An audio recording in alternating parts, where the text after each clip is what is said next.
Oke, yaitu konsep hari ini adalah konsep dasar dari akuntansi. Oke. Kalau kita bicara tentang akuntansi, apa yang ada di benak kalian? Keuangan, Bu. Keuangan. Oke, yang lainnya? Hitung-hitungan, Bu. Iya, Bu. Yang dihitung apa tapi kira-kira? Uang kan ya? Pemasukan, Iya, ya. uang. Pemasukan pengeluaran. Oke, benar-benar. Kegiatan pemasukan dan pengeluaran itu adalah bagian dari perusahaan. Jadi kita bicara akuntansi, kita tidak bisa lepas dari yang namanya perusahaan atau organisasi.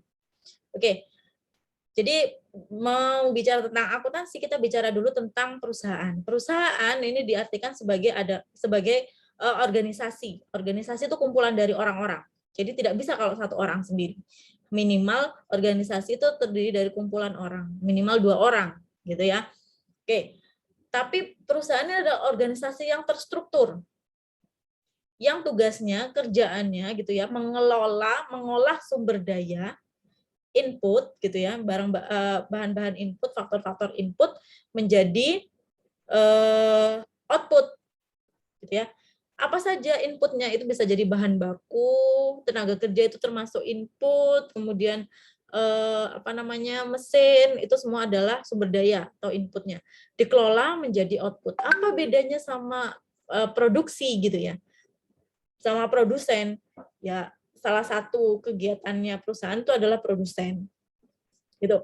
Kemudian tujuan dari perusahaan itu adalah keuntungan yang maksimum, gitu ya, memaksimumkan keuntungan.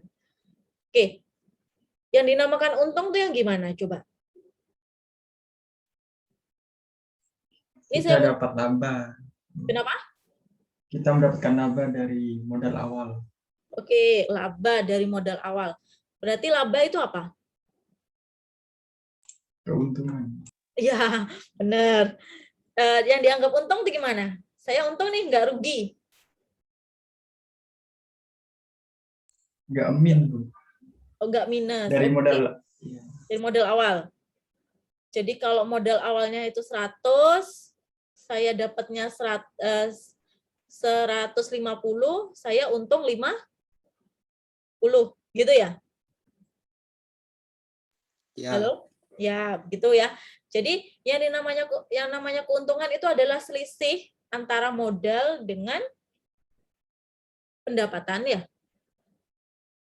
Jadi modal itu yang disiapkan di awal, disediakan di awal.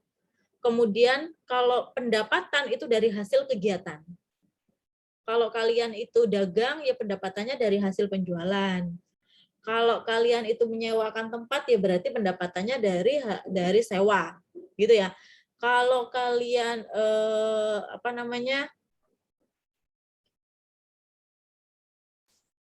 sama kalau produsen juga jual gitu ya, menjual hasil produknya. Nah, yang namanya keuntungan itu selisihnya itu plus bukan minus tadi ya disebutnya. Jadi ada selisih. Itu yang namanya keuntungan atau laba atau profit. Nah, tujuannya adalah maksimum. Maksimumnya itu gimana caranya? Kira-kira gimana caranya biar dapat untung besar itu? Gimana kalau hitung-hitungan?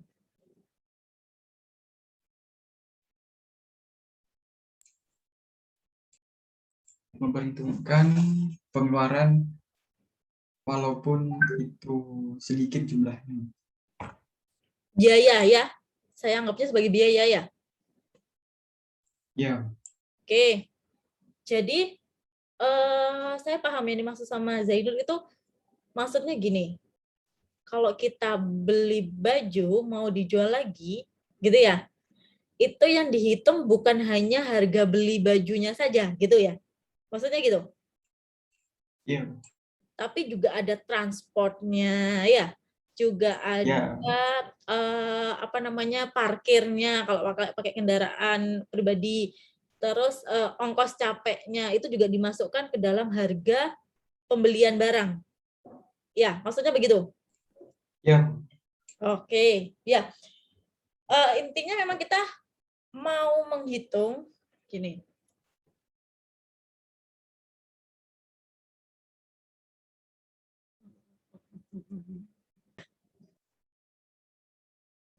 Oke, kembali ke yang tadi ini.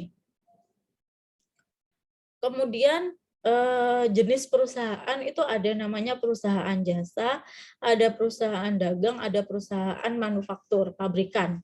Jasa itu berarti jualan produk yang nggak kelihatan.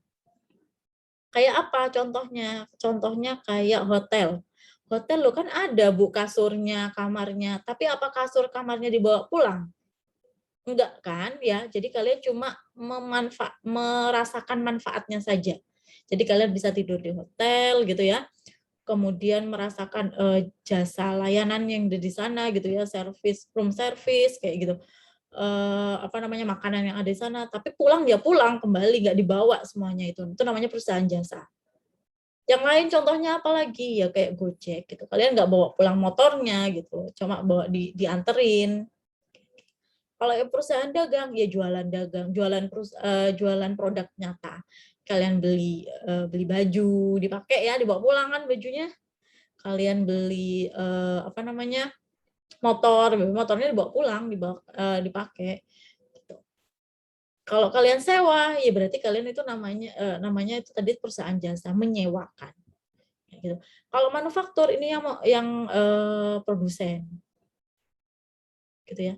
Kalau dagang itu lebih kepada dia ngambil produk di tempat lain kemudian dijual lagi. Dia jadi lebih kepada perantara gitu ya. Kalau pabrikan itu ya berarti dia apa namanya, ngerakit sendiri, bikin sendiri gitu ya, produksi sendiri, itu namanya perusahaan manufaktur. Oke, bisa dipahami ya, saya lanjut.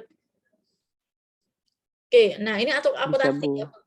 Akuntansi sudah saya sampaikan tadi, itu kegiatan mencatat sehingga perusahaan itu bisa memaksimalkan keuntungannya atau mencapai tujuan dari perusahaan. Nah ini, akuntansi itu adalah bagian dari perusahaan yang melakukan kegiatan perekaman, record, gitu ya, pencatatan, dan pemrosesan data keuangan. Yang mana dari data itu karena diolah, diproses, itu menghasilkan informasi berupa laporan keuangan. Sehingga tadi yang disebut, saya tanya, akuntansi apa yang di dalam benak kalian? Uang. Iya benar. Tapi kita nggak pegang uangnya. Kita cuma mengolah data keuangan. Mencatat dulu, merekam dulu apa saja dari transaksi, kemudian dicatat, kemudian diproses dan menghasilkan laporan keuangan. Oke? Nah, laporan keuangan ini akan membantu perusahaan, yang mengelola perusahaan berarti namanya pihak manajemen, dalam mengambil keputusan agar organisasi dapat beroperasi secara efisien, mengetahui hasil kerja selama ini, dan merencanakan kegiatan ke depan agar lebih baik. Oke? Jadi kalau kalian bicara data-data gitu ya, di mata kuliah yang lain bicara tentang data, ya itu maksudnya salah satu data keuangan itu nanti akan bicara di akuntansi ini, sistem informasi akuntansi. Sistem informasi akuntansi nanti akan menghasilkan laporan keuangan, yang mana laporan keuangan ini menjadi dasar pengambilan keputusan perusahaan. Misalnya, dibikinlah catatan keuangan bahwa bulan ini, tahun ini kita mengalami kerugian. Kenapa kok rugi? Karena yang beli cuma dikit, sehingga pendapatannya kecil. Sedangkan biayanya besar. Biayanya apa saja? Kan ada catatannya di sana. Oh, biaya tenaga kerja. Oh, kalau biaya tenaga kerjanya terlalu tinggi, berarti mungkin kita akan mengambil keputusan PHK misalnya. Misalnya keputusan seperti itu tuh terjadi karena laporan keuangan kayak gini. Atau misalnya, oh biaya bahan baku terlalu besar gitu. Oh, berarti kita harus mengurangi pasokan bahan baku. Atau biaya apa yang terlalu besar nih. Jadi biaya-biaya tadi itu semuanya kalau katanya Zainur ya, biaya itu semuanya dicatat sampai yang terkecilnya. Gitu. Sehingga nanti pada saat akhir itu ketahuan biayanya buat apa saja. Biaya-biaya yang tidak efisien, biaya-biaya yang boncos itu ketahuan. Oh, kita nggak terlalu banyak di pos yang ini, berarti harus dikurangi. Seperti itu. Sampai sini bisa dipahami? Iya, Bu. Oke. Nah, kalau sistem informasi akuntansi itu apa, Bu? Nah, sistem informasi akuntansi ini sistem yang harus mampu gitu ya. Kalau dia tidak mampu berarti dia tidak bisa dianggap sebagai sistem informasi akuntansi yang harus mampu menangkap, mencatat dan memproses semua transaksi keuangan.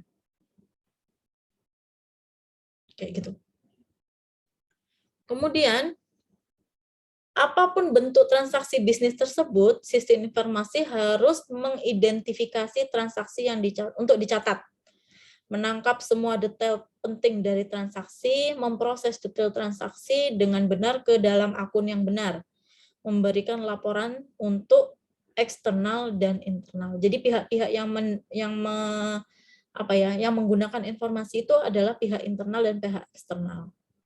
Ya. Jadi kalau kita lihat informasi yang ada, kalau kalian punya struk pembayaran gitu ya, itu ada informasi apa saja yang ada di sana.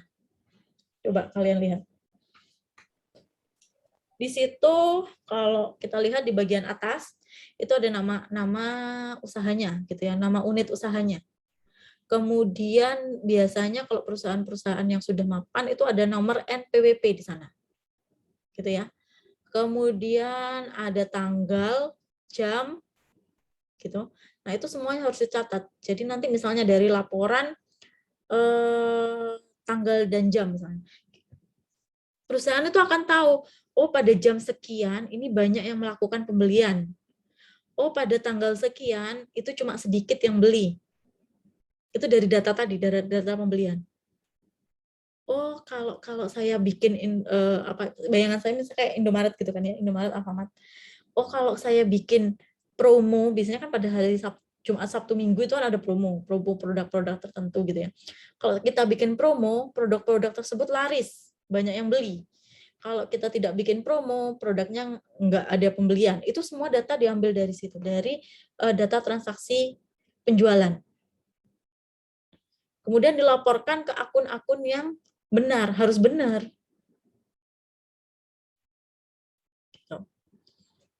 Atau ada ini. Nah, nanti habis ini kita belajar ini sebentar. Ini dulu. Banyak jenis transaksi yang dihasilkan dari proses bisnis. Nanti kita akan sering menggunakan istilah proses bisnis. Ini harus ditangkap, dicatat gitu ya. Ditangkap, di-capture, kemudian dicatat, kemudian dilaporkan. Proses bisnis, apa yang dimaksud dengan proses bisnis? Proses bisnis itu adalah urutan langkah yang ditentukan yang dilakukan untuk menghasilkan hasil yang diinginkan bagi organisasi. Misalnya proses bisnis. Proses bisnis di dalam bisnis itu banyak nih. Misalnya proses penggajian gitu ya. Atau proses transaksi pembelian. Jadi kalau ada konsumen beli, itu apa yang akan dilakukan sampai konsumen itu menerima produknya. Jadi kayak gini. Nah ini.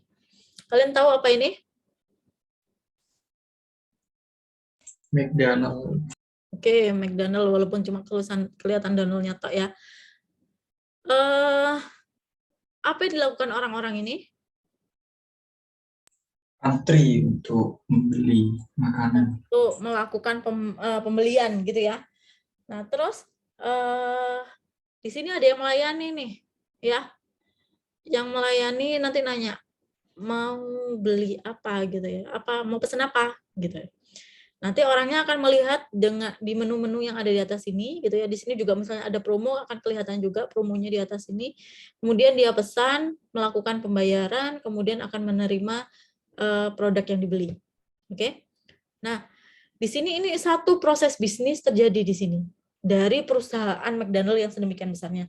Itu satu proses bisnis di situ terjadi. Yaitu proses pencatatan transaksi pembelian. Satu orang yang pakai baju hitam yang ini pakai celana pendek, dia misalnya pesan pada tanggal sekian, jam sekian, dia pesan apa yang ini ya misalnya, nggak ngerti tulisannya CBD ya, nggak ngerti. Misalnya dia pesan CBD sama Sunday misalnya ini. Dicatatlah gitu ya. Kemudian catatan ini kan masuk ke komputer. Komputer ini nanti akan masuk ke bagian dapur, yang mana dapur ini harus menyajikan makanan yang sesuai dengan pesanannya Bapak yang pakai baju hitam. Kalau nggak sesuai gimana? Bapak ini komplain. Berarti sistemnya nggak berjalan. Paham? Berarti di situ aja sudah terjadi satu sistem bagian dari sistem informasi akuntansi. Jadi sistem pencatatan dulu. Orang yang memasukkan ini, operatornya atau kasirnya, itu juga harus mencet di touchscreen-nya gitu ya, mencet di komputer touchscreen-nya itu juga harus benar. Kalau dia pesannya CBD, ya yang dipencet CBD, bukan yang ABC gitu ya. Salah nanti, salah input, salah nanti hasilnya. Orang yang di bagian dapur mana tahu Bapak ini pesannya apa kalau dia salah mencet. Yang dimarahin nanti sama Bapak yang pakai baju hitam kan semuanya, dia nggak tahu, cuma gara-gara Mbak atau Bapak yang ini yang menerima pesanannya itu salah mencet. Misalnya layar touchscreen untuk. Nah, kemudian seperti itu bisa dipahami. Jadi proses bisnis yang terjadi di sini seperti ini. Kemudian kalau kalian lihat nanti ada layar yang menyebutkan pesanan Bapak ini yaitu nomor misalnya nomor 124 gitu. Nomor 124 sedang disiapkan. Nanti kalau sudah siap nanti muncul di layarnya pesanan nomor 124 sudah siap, bisa diambil. Nah, gitu. Kemudian ada Bapak ini membayar pakai tunai, apa pakai kartu kredit atau pakai mobile payment yang lain. Itu nanti ada catatannya. Itu semua akan disimpan oleh sistem informasinya. Oke. Bisa dipahami? Bisa, Bu. Oke. Nah, kemudian apalagi data yang bisa terekam dari kejadian ini gitu ya. Misalnya ini tempatnya adalah di stasiun gitu. Orang banyak yang pesen kopi misalnya di situ dia misalnya nyediain kopi.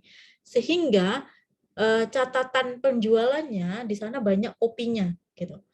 Sehingga pihak pusatnya penyedia yang ngejoki bahan baku ke sini, dia akan lebih banyak memasok produk-produk yang terkait kopi.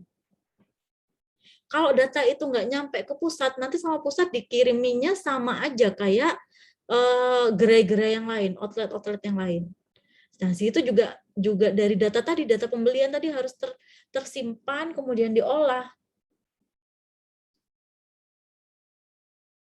Oke? Bisa diterima?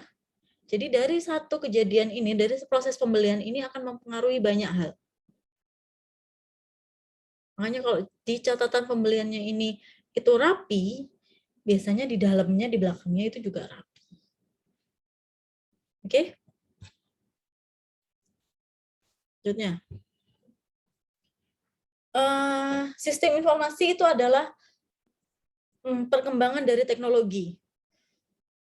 Teknologi baru ini bisa mengkonfigurasi, mengatur sedemikian rupa sehingga detail pesanan itu bisa diambil secara akurat. Gitu ya. Otomatis operator yang menerima pesanan tadi sudah dilatih gitu ya. Jadi tingkat kesalahan mencetnya tadi itu touchscreen-nya tidak tinggi gitu. Kemudian rincian tersebut, rincian pesanan tadi itu diteruskan ke lokasi yang benar sehingga pesanan dapat diserahkan kepada pelanggan. Jadi kalau di McDonald itu ada yang pesan langsung ke kasir, ada yang namanya drive-thru. Drive-thru itu yang pakai mobil pesannya di luar. Jadi dia cuma muter gitu ya, parkir ke belakang sampai ke sebagian ngambil udah selesai. Nah, itu kalau salah mencet ya bahaya kan gitu ya. Nah, data pesanan tadi harus disertakan dengan penjualan McDonald dan uang tunai yang diterima untuk hari itu. Jadi nanti di akhir hari mereka akan membuat totalan. Tadi yang laku Big Mac berapa? Oh, berarti totalnya harusnya sekian. Terus sodanya sekian, sundae-nya sekian, gitu ya. Ayamnya sekian, itu semua harus ada catatannya. Kalau masih manual, dihitung manual itu masih. Sistem informasi membantu itu. Kemudian, lokasi McDonald yang benar harus dikreditkan dengan benar dengan penjualan sehingga waralaba dan manajer akan diberikan kredit untuk penjualan mereka yang mereka hasilkan. Jadi, McDonald A, misalnya McDonald A di kota A, itu dia penjualannya tinggi karena mereka cepat kerjanya. Nah, itu mereka akan dapat reward biasanya gitu. Mendapat kredit atas mana tadi sudah. Mendapat kredit atas apa yang mereka lakukan. Jadi jangan sampai ketuker. Yang kerja keras McDonald A, yang dapat catatannya malah kesimpan di McDonald B. Ya kasihan yang A sudah kerja keras. Nah, kayak gitu. Terus, nah ini definisi dari sistem informasi akuntansi. Sistem informasi akuntansi merupakan serangkaian proses, prosedur, dan sistem. Yang pertama yang menangkap data akuntansi ya dari proses bisnis. Kemudian mencatat data akuntansi tersebut dalam catatan yang sesuai. Mengolah data akuntansi terperinci dan mengklasifikasi. Mengolahnya itu jadi kayak gitu. Jadi ada misalnya manajer minta hari ini penjualan berapa total. Nah, itu mereka sudah ada datanya karena mereka pakai sistem informasi. Terus produk A berapa yang habis, produk B berapa yang habis. Besok kita harus stok berapa. Itu datanya dapat dari tadi proses bisnis, transaksi pembelian, transaksi penjualan. Mengklasifikasi, meringkas, dan mengkonsolidasikan. Kemudian terakhir melaporkan ringkasan data akuntansi kepada pengguna internal dan eksternal. Jadi melaporkan ke atasan itu berarti internal. Kalau ke eksternal itu berarti kayak pemegang saham, orang-orang luar, regulator atau pemerintah. Nah, itu orang luar. Nah, ini kegiatan yang ada di SIA. Yang pertama adalah langkah-langkah kerja dalam proses bisnis yang dimaksud untuk menangkap data akuntansi saat proses itu terjadi.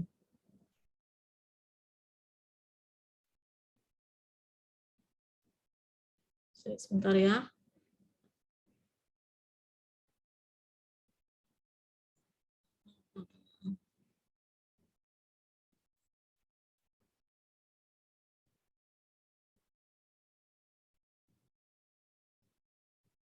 Oke, sampai sini ada yang ditanyakan dulu nggak? Paham. Bisa dipahami ya? Bisa. Saya mau menjelaskan materi yang itu sebentar, tunggu dulu ya.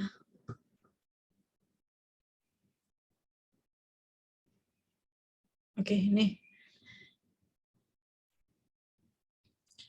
Langkah-langkah kerja dalam proses bisnis itu tujuannya adalah menangkap data akuntansi. Ya, data-data bukan data akuntansi itu tidak perlu dicatat oleh SIA, gitu, oleh sistem informasi akuntansi. Misalnya, dalam melayani pembeli tadi itu penjual tadi ya, yang kasir harus senyum. Nah, senyum atau tidak itu tidak dicatat oleh SIA-nya tadi, oleh sistem. Dia hanya mencatat belinya apa, produknya apa, itu yang dicatat. Kemudian pencatatan manual atau berbasis komputer. Jadi kalau yang di McDonald tadi itu pakai komputer, tapi yang menginput tetap manusia. Jadi ada manual dan juga tetap ada komputernya. Bukan 100% manual yang ditulis tangan, gitu nanti terakhir di total gitu, bukan yang seperti itu. Kemudian langkah-langkah kerja pengendalian internal. Pengendalian internal itu dilakukan oleh manajer, misalnya manajer outletnya itu pada saat penutupan. Misalnya pada akhir tutup hari itu gitu ya, mereka minta hari ini datanya berapa gitu ya, produknya apa saja yang laku, kemudian kayak gitu. Jadi mencocokkan data transaksi dan uang yang diterima. Selanjutnya, langkah untuk memproses data keuangan tadi, data akuntansi, mengklasifikasikan, meringkas, dan mengkonsolidasikan data akuntansi mentah. Semua bagian penjualan harus melakukan pemrosesan data, gitu ya, sehingga akan dilaporkan keuntungan atau laporan laba rugi pada hari itu bagaimana. Nah, kalau di perusahaan besar sudah pakai software gitu ya, sudah pakai itu, jadi nggak perlu ngitung manual, sudah keluar sendiri. Produk hari ini yang paling laku adalah A, karena dari catatan tadi ya, produk yang paling banyak dicatat itu apa gitu, yang paling banyak dibeli itu apa, itu langsung muncul. Sehingga kalau hari ini yang paling banyak terjual adalah produk A dengan harga sekian, nanti langsung ketahuan totalnya kita keuntungan berapa, itu langsung muncul.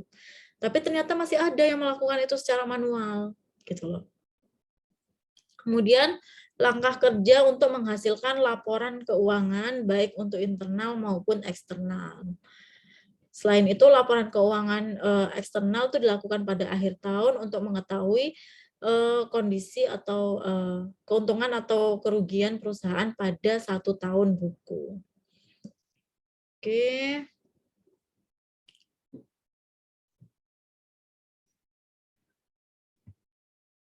Ini jadi inputnya ya, input A, misalnya orang yang beli A, orang beli B gitu ya, atau macam-macam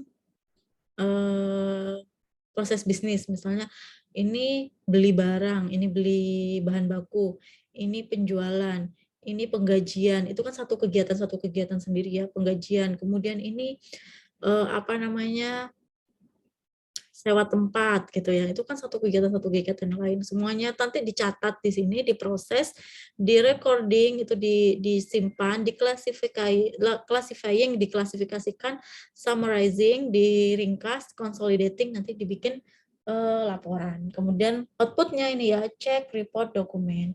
Nah ini nanti laporan ini akan dipakai untuk mengambil keputusan yang terkait ini lagi. Misalnya, oh produk A itu nggak laku di mana-mana, jadi buat kita untuk selanjutnya tidak perlu lagi memproduksi produk A. Tapi yang paling disukai produk B, oh kalau gitu kita bikin aja produk B. Nah, dari data ini semua. Atau data supplier, oh supplier yang kita pakai biasanya itu ternyata nakalan, dia jual ke kita terlalu mahal, kita harus cari supplier yang lain, itu dari kegiatan supply. Jadi input-input bisnisnya semua harus tersimpan di dalam data storage ini, memproses data, recording, classifying, summarizing, consolidating. Oke. Nah ini rantai pasokan sebenarnya ya. Jadi misalnya burger di McDonald gitu ya, burger di McDonald itu bagian-bagiannya itu punya pemasok sendiri-sendiri. Misalnya rotinya itu ngambilnya di bakery, gitu ya. Bakery ini itu butuh tepung, butuh susu. Kalau di susu ini, di tepung ini nggak ada produknya, gitu, nanti nggak akan menghasilkan roti, nanti nggak jadi burger. Jadi ini semua saling mempengaruhi. Kemudian daging itu dari peternakannya kalau peternakannya nggak jual nggak menjual ternaknya ke sini gimana, atau masalah pangannya. Nah itu jadi semuanya itu rantai, jadi saling berhubungan, namanya rantai pasokan. Demikian juga keju ya, di dalam burger tuh ada kejunya. Keju itu dapatnya dari peternak susu gitu ya, dairy itu olahan susu ya.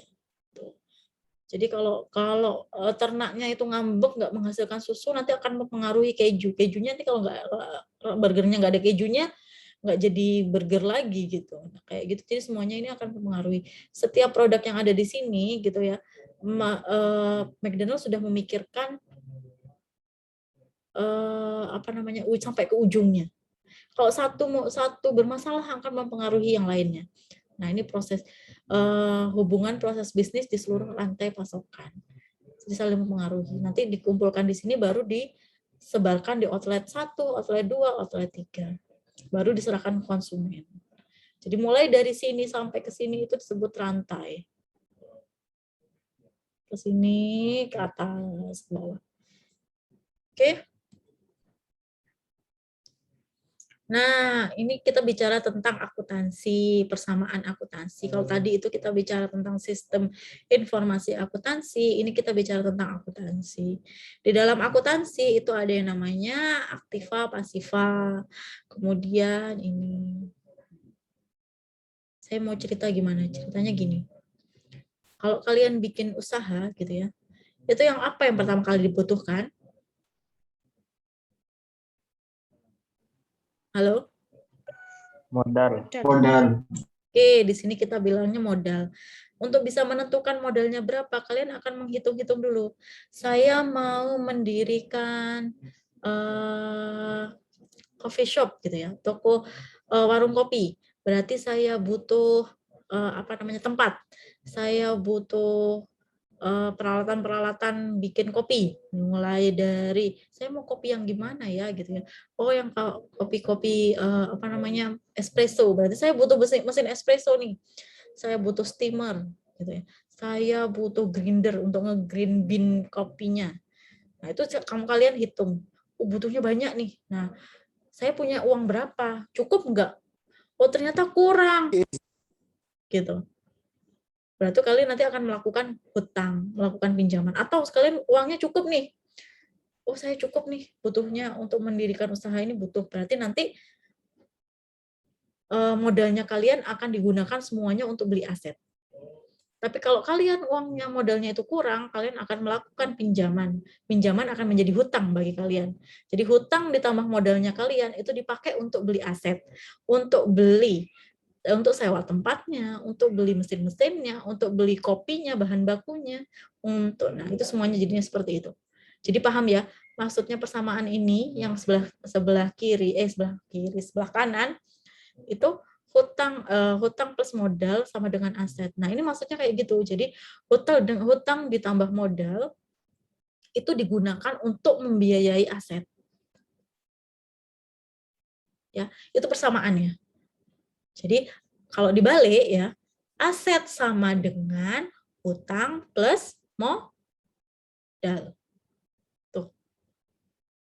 Aset itu disebut dengan aktiva. Hutang plus modal itu di sebelah sini namanya pasiva.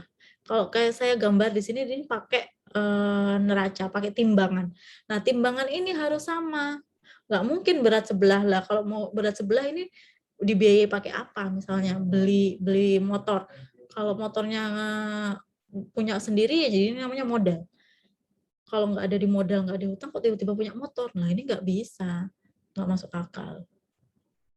Paham nggak sampai sini? Kita bikin persamaan akuntansi dulu deh, kalau kalian bingung. Paham, Bu. Paham? Paham, Bu. Kalau paham, gimana maksudnya? Coba persamaan akuntansi.